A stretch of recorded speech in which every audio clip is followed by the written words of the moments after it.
We need good lighting. Maybe that's too harsh. This is nice. It's kind of subtle.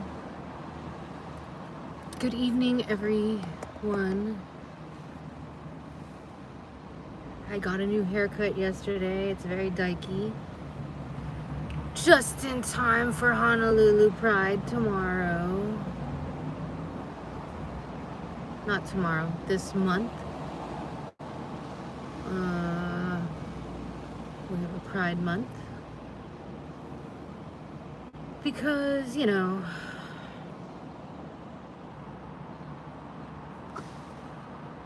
we can.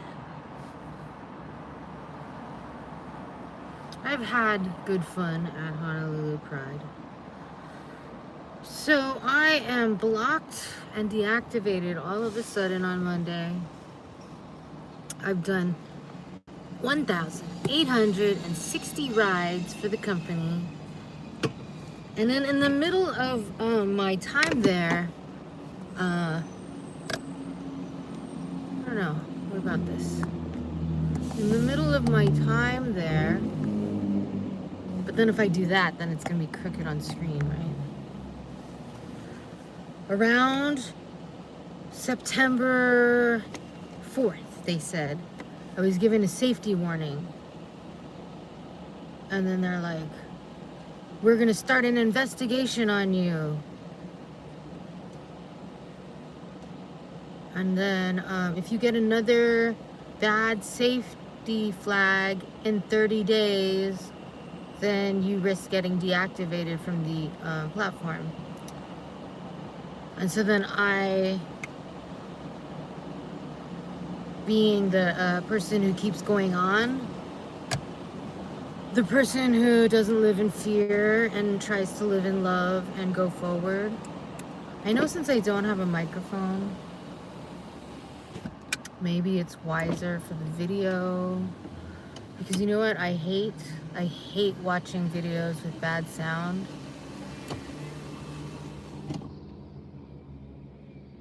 I will click away because you don't have a good microphone.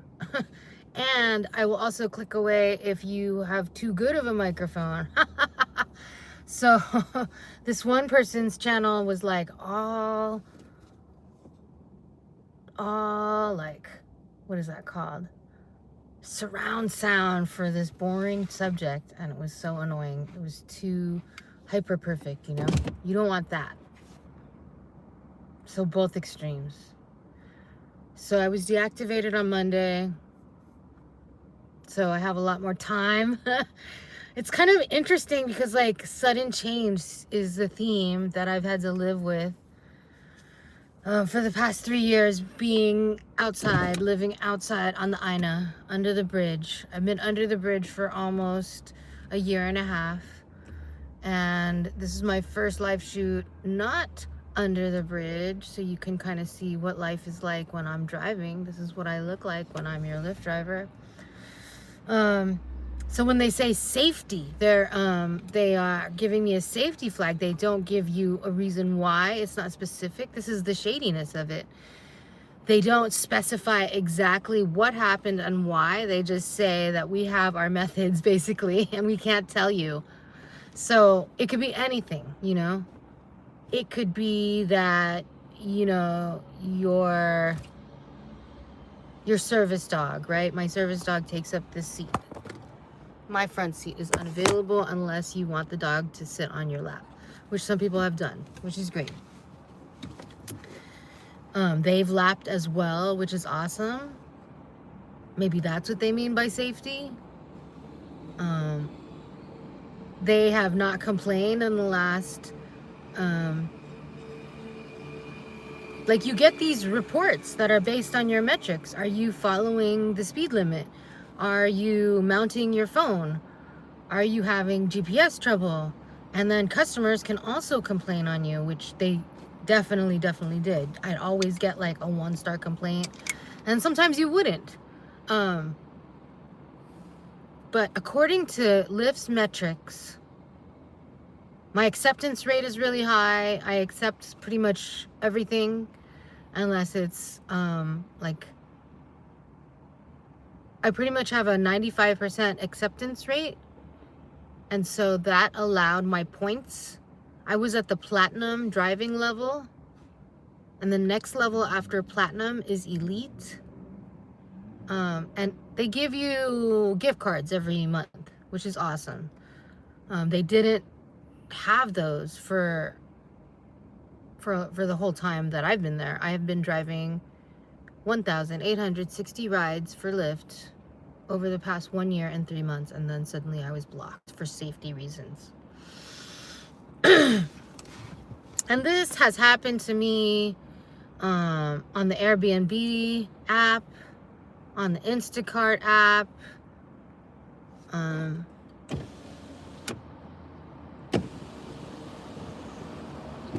to get deactivated and blocked on these gig worker apps is pretty typical. It's so typical in certain places like New York City that there are politicians that are creating laws to protect gig workers from being randomly deactivated without a reason. But what if this reason is fake, right? So what if this reason is fake, like safety, some arbitrary safety complaint, using standards of safety that we can't disclose to you. Because if it was a warning within 30 days and it was a real safety concern, then someone would usually note what the safety concern was. You could correct it and fix it. You have an opportunity. That's with the 30 days.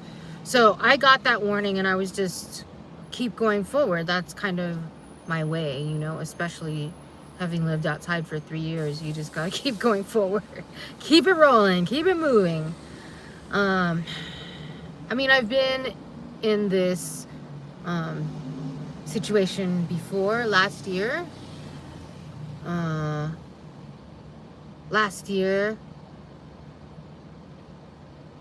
I make on average $540 a week. So then I started driving packages for roadie and I made so much more. I started making like $650 a week, which is amazing. And get this, I am houseless because I don't even make $500 extra on top of my bills. And I have many bills. I have a debt that I'm paying off and bad credit, which is the other main reason that I'm houseless. So I'm paying off all these credit cards. So I don't have extra money, even though I make, you know, sometimes $2,300, and this is gross. A driving job has gas bill of $200 a month. Don't forget. And our registration in Hawaii is really expensive. Our gas is okay. Our gas is with like a loyalty program. You can get your gas for as little as $3.85 a gallon. How much is gas at your place? I know in California, where I'm where I was from, gas is like $5, right? So I just cut my hair. It's all, I love it when it's super all shaved. Like I look like totally different. And it's just like fresh dyke haircut. What do you guys think? My theory is women who shave their heads or who have shaved heads, they're going through inner turmoil and they shave their heads out of frustration to express pain outwardly. Kind of like getting tattoos. People with tattoos, they want to feel the pain. So at the point where life was going its bestest, I was making my mostest, I was spending time with my fur family and we were going out in nature. So I started to do deliveries and reduce the hours that I was driving with LYFT. And so LYFT is a corporation. It's a publicly traded multinational corporation. No, not multinational. I'm not sure if it does. No, I think it's not multinational. Uber is multinational. But LYFT is just the US. But yeah, they just want to protect their bottom line, which is having the most subservient worker horses, which are usually men, workhorses, who are happy or at least not complaining to work 10, 12 hours a day for the company with the biggest minivans, you know, and that makes the company a lot of money. A female with a feminine energy, which adds a different element to the brand. But women tend to want to take breaks for various reasons, right? I don't want to work. I have limitations to like the amount that I can just stand, you know, like I start to get delirious. I've tried to go after their bonuses at times. Like if you do 15 rides in a day, you'll get $50. And I've literally like if people are, I'll like start to go delirious, you know, like it's just like you're driving around in circles constantly, short circles, like for all night long for 12 hours, and it like literally drives you crazy, for me anyway.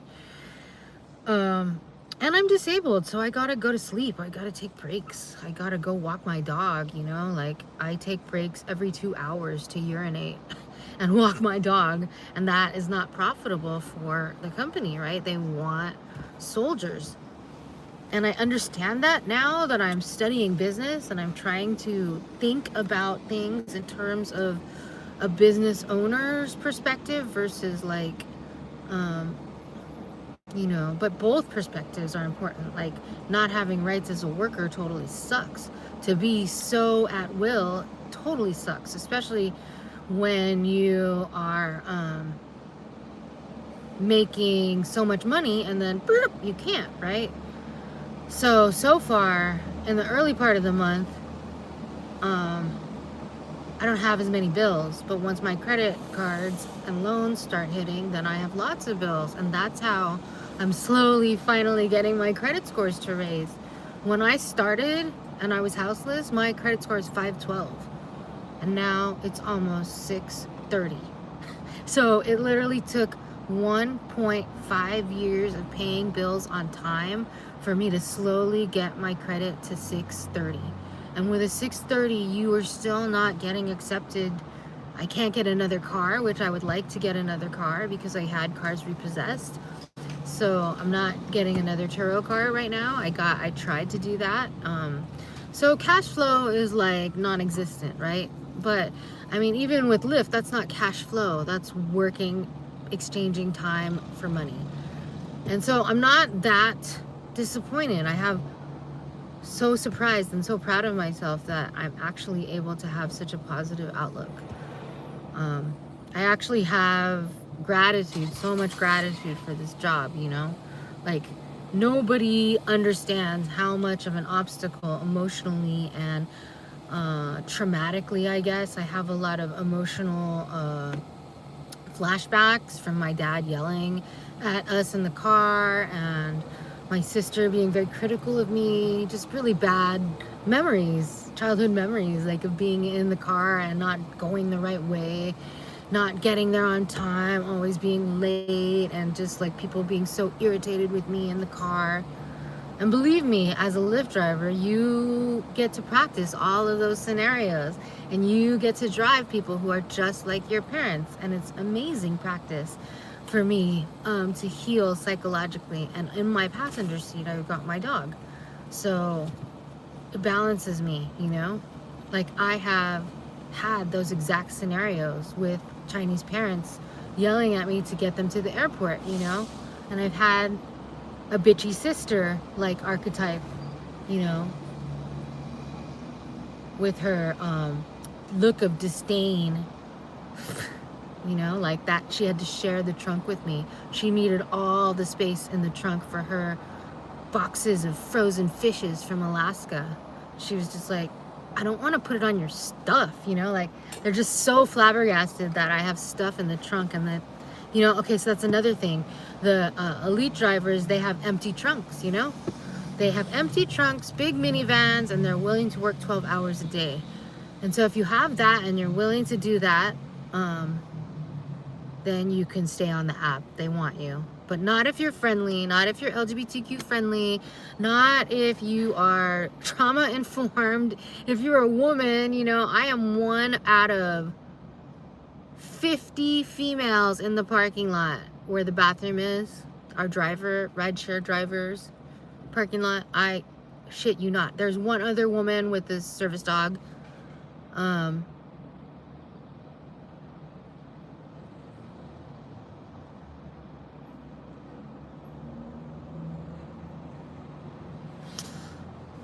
You know, I can only work as hard as I work. I would work 10 rides every single shift, and I think that's not enough. So they want you to do 15 rides and go crazy, and I'm not willing to do that for anybody. I'm sorry. The quality of my life had already gone down until I started delivering goods, you know? So now I only work for Roadie. Thank God I have another source of income. I'm making 1/3 of what I was making doing both of those things, but I also teach Japanese and I also watch dogs. But so I'm not that worried. I'm also I'm just bummed, you know. I'm a little worried about finances, but I have empowered myself so much financially that I'm not worried, you know. I'm doing well. I started running. My doctor says I'm borderline obese, so I need to, and I'm older, right? So I gotta take heed of these warnings. And I've known my BMI was high for the longest time, but I was like, fuck BMI, I feel fine, I feel fine. But did I really feel fine? I could feel better, right? So I started 12 days ago running just 2 minutes a day, just to the end of my yard and back, which is far enough to run, you know, straight running for 2 minutes. And believe me, that's just the borderline of what I can handle and commit to every day, daily running, you know. Like before I'm like, daily running, hell no, I'm not daily running. Hell no. I don't do anything daily. So also daily meditation or meditation at all is something that I'd slacked off on. And so I did a pairing, which is what Atomic Habits, which I haven't read, but I heard that this is what they do, is pair habits together so you're more likely to keep them both. So I'm running for 2 minutes exactly, and then as my heart is settling back to normal, I am meditating, which makes it very easy to concentrate, because you want to sit still and slow your heartbeat anyway for pain relief, for, like, you know, relief from the exercise. And it's euphoric to meditate after you exercise. So I'm tapping into spirit once again, and I've been running for 2 minutes and meditating for about, depends on if the dogs want to bark or not, and usually they've been barking. So I gotta fix that, because Satori barks too much when she's at home, and it's really hard to meditate.